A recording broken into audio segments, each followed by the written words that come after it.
up knowing that you gotta go to school. Tell your mum what to expect, she says it's right out of the blue. Do you wanna work at Debenhams, cause that's what they expect. Start in lingerie and Doris is your supervisor.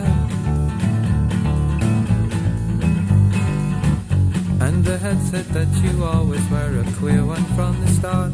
For careers you say you wanna be remembered for your art. Your obsession gets you known throughout the school for being strange, making life-size models of the velvet underground in play. In the queue for lunch they take the piss, you got no appetite. And the rumor is you never go with boys and you are tight.